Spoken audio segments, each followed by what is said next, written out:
Le spectacle est au rendez-vous en ce début de saison 1982, mais la politique se mêle de plus en plus au sport.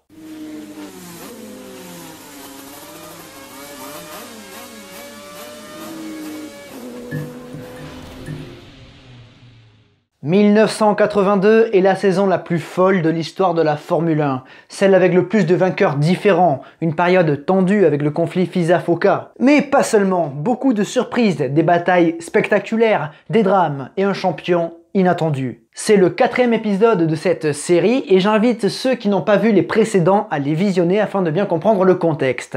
La Formule 1 se dirige à Long Beach pour le premier des 3 Grands Prix tenus aux États-Unis. Je vous souhaite à tous un bon épisode pour 1982, la saison folle.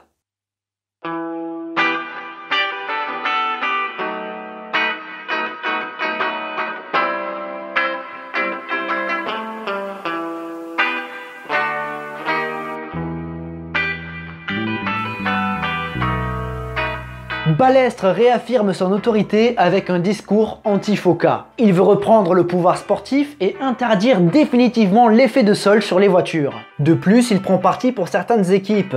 En tant que Français, Balestre avoue qu'il aimerait voir Renault remporter les titres et déclare ne rien avoir contre les moteurs turbo. Tout cela, évidemment, dans le but de récupérer des soutiens qu'il avait perdus lors du Grand Prix précédent. Ce n'est pas tout, il veut également interdire les pneus qualifs et les voitures à 6 roues. En effet, Williams était en train d'en préparer une et c'est donc une attaque directe. En ce qui concerne l'investigation menée contre Nelson Piquet et Keke Rosberg sur la tricherie de leurs équipes au Grand Prix du Brésil, les réservoirs d'eau, l'affaire sera jugée entre l'épreuve de Long Beach et la suivante à Imola.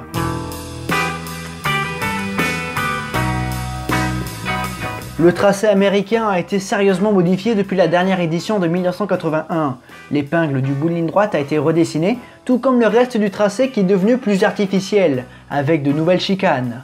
Les équipes utilisant la technologie turbo voient en ces modifications une méthode pour les pénaliser. Ils se plaignent auprès de Balestre qui s'en fout.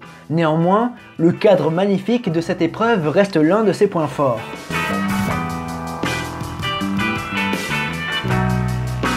Reutemann a donc quitté la Formule 1 après le Grand Prix du Brésil, ce qui a pour effet de propulser Keke Rosberg, premier pilote Williams, après seulement 2 courses avec l'écurie de Grove. Frank cherche donc un remplaçant, mais ses sponsors ne veulent pas n'importe qui. Grand Prix des États-Unis, il faut une star. Frank demande à plein de pilotes retraités, Stewart, Fittipaldi, Scheckter, Hunt et même Alan Jones.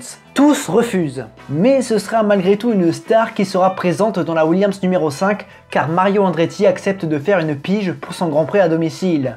À 42 ans, le champion du monde 1978 revient en Formule 1. Il avait arrêté à la fin de la saison 81, donc c'était une courte retraite. Ça donne un sursis à Frank le temps de trouver un nouveau titulaire. Il propose des tests à Jonathan Palmer qui s'avèrent concluants, mais le Britannique est sous contrat en F2. Alors, Frank Williams hésite avec Patrick Tambay, Jean-Pierre Jarier ou Derek Daly. Affaire à suivre.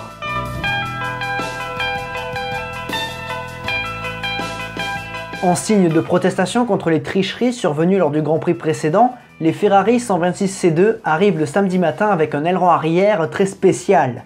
Jouant sur les non-dits du règlement, les rouges font preuve de cynisme et disputeront la course ainsi. Renault se prend au jeu et ajoute eux aussi des réservoirs d'eau dans leur monoplace pour contourner le règlement. Ouais, c'est très spécial, 1982.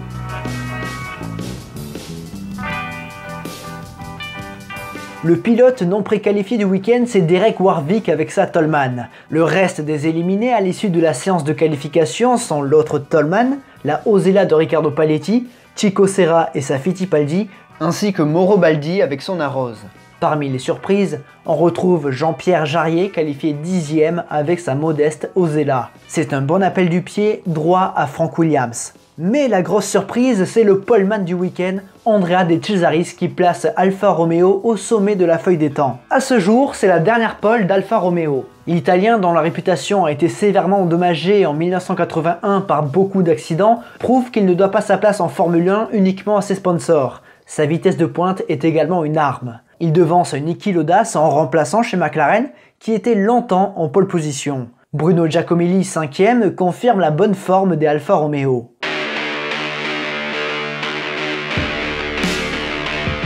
Partant 14e, Mario Andretti est tout de même la star de l'événement. Le fébrile De Cesaris montre encore beaucoup de signes de nervosité à quelques instants de partir depuis sa première pole position. Le circuit de Long Beach est spécial, la ligne de départ et la ligne d'arrivée sont à deux endroits différents.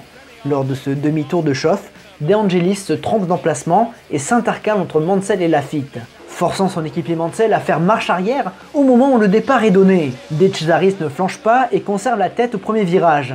En revanche, la puissance du moteur turbo permet à Arnoux de dépasser Niki Lauda. Prost, parti quatrième, est dépassé par Giacomelli et Villeneuve. Derrière, il y a un peu de grabuge. L'Allemand Winkelhock percute Borgud et abandonne.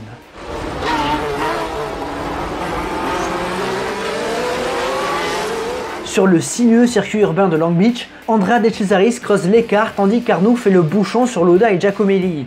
Difficile de doubler ici, mais Bruno va faire le ménage pour Niki Lauda lorsqu'il loupe son freinage et emporte le français.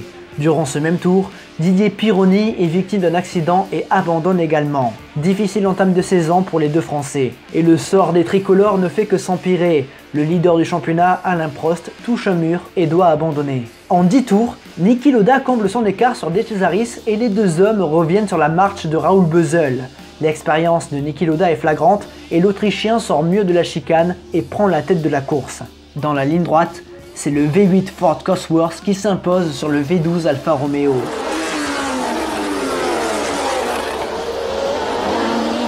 La star américaine Mario Andretti navigue 9ème mais endommage sa suspension sur un mur et passe au stand de réparer le tout.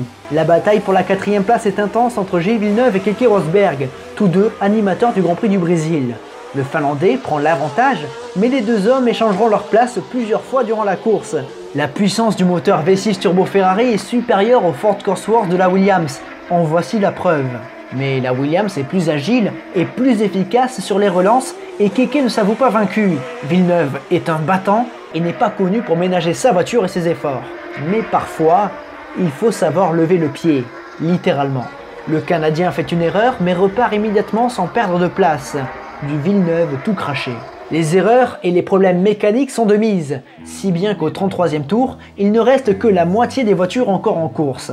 Piquet fait partie de la mauvaise moitié. Le Brésilien a abandonné au 26e tour pour problème de frein. Alors qu'il se dirige vers un premier podium en carrière, Andrea De Cesaris est déconcentré par de la fumée qui s'échappe de son Alfa Romeo. Ce court moment d'inattention coûte cher à l'Italien qui se crache. À l'image du Grand Prix du Brésil, la deuxième partie de course est très calme. Niki Lauda, fin gestionnaire, boucle les 75 tours de course et s'impose pour la première fois depuis son retour en Formule 1.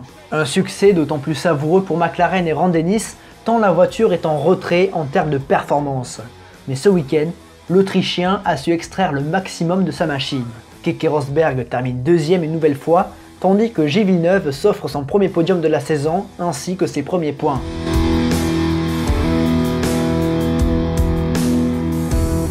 L'aileron arrière de la Ferrari pose problème. La FOCA porte réclamation contre Ferrari. Les commissaires n'ont pas apprécié la provocation de Ferrari et disqualifient le Québécois de l'épreuve. Alors, par rapport à ce qui s'est passé au Brésil, eh bien, ça énerve un petit peu que Villeneuve soit disqualifié et pas Piquet et Rosberg.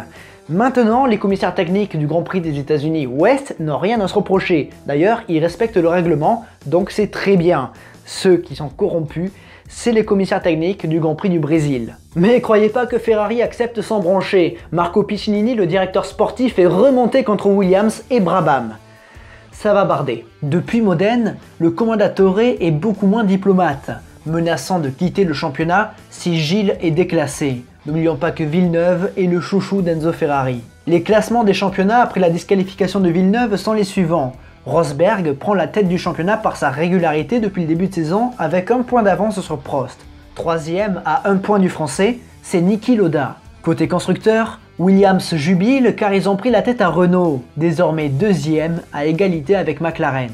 Mais n'oublions pas que Nelson Piquet et Keke Rosberg sont toujours sous la menace d'une disqualification du Grand Prix du Brésil. Ce classement pourrait donc évoluer d'ici Imola. Mais ça, c'est une autre histoire. Mesdames et messieurs, j'espère que cet épisode vous aura plu. Si c'est le cas, pensez à liker, à commenter, à partager, à vous abonner et à activer la petite cloche. Je vous mets en description les liens de Het l'Oméga qui a fait plusieurs musiques pour la série que vous entendrez tout au long des épisodes. Merci à lui, il fait un travail de dingue. N'hésitez pas à venir me rejoindre sur les réseaux sociaux, Instagram, Facebook et Discord. Mais surtout, n'oubliez jamais, le plus important, c'est de continuer d'aimer le sport auto, continuer d'aimer 1982, la saison folle. Rendez-vous lundi prochain pour l'épisode suivant. À la prochaine.